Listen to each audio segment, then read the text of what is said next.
All right, Christina, can you tell us how you got involved with Yearly Departed? When I first got the call to be a part of this project, all I heard was all female comedy special uh, with an all female powerful group of women behind the scenes and in front of the camera. Rachel heading it up as executive producer, Tiffany Haddish, Sarah Silverman. I mean, these are names that make me feel good and laugh. So how could I, not say yes to this incredible project? So super excited about it and to be a part of such an amazing team of women. What are you most happy to say goodbye to in 2020? Whew, most happy to say goodbye to all the drama.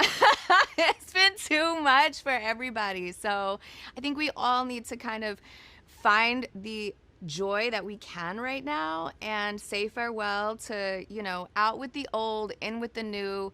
Let's part with it. Let's make our peace and move on. So I'm very excited to, shed old skins, depart from, old ways, certain. I think we've all taken a second and reflected on what's serving us, what's not, so we can move forward in our future and try to get over 2020 on many levels. But there have been some positives for me, some quality family time.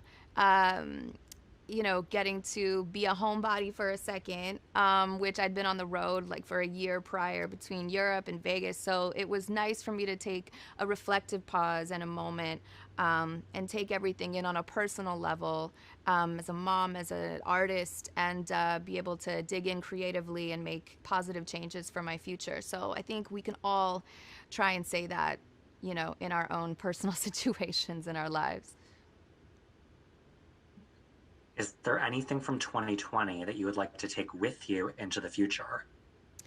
Um, I will say when everything paused and everything stopped for a moment, it was a breath of fresh air, getting that quality time in with the kids, not having to be on the road as much through travel between different countries. It'd been a lot the year prior. So for me, I think remembering those amazing moments to be with my kids, the family time, all the moments I got to just pause and reflect and stop the clock to embrace all the positives and look at maybe what doesn't feel good and what doesn't serve you and make changes for the better. So I hope to bring that positivity to the next year, but hopefully with everything sort of aligning in the world on a more positive, hopeful note.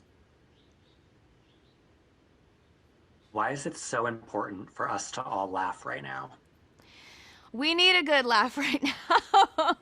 I think laughter is the best medicine. And, we all need to sort of make fun of some of the moments that,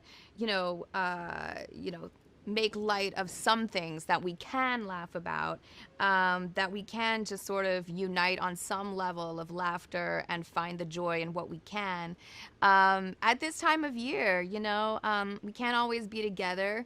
But there's something to be said about being able to, have a laugh together. It's something we can always all come together as a common thread to be able to find some common ground with. Did you learn anything new in 2020? I learned how to get on Zoom calls and make that happen. I'm a gamer, so I'm good with tech as far as certain gaming and Nintendo and all that stuff. But, as a tech person in that world, I was in over my head, and people are still trying to tell me how to learn to do it. So, it's a whole like the lighting and like there's a whole thing to it. So it's a lot of fuss, but that has been a little bit of a positive. Everybody kind of like getting in those square boxes together and, you know, saying what the F sometimes. We're all in it together. So And last question, if you had to deliver a eulogy for 2020, what would it be? I think it's really simple. Out with the old, in with the new. So we're just gonna keep it really basic and say that. There's many things to reflect on, but yeah, let's reflect on moving forward. All right, thank you. Thank you.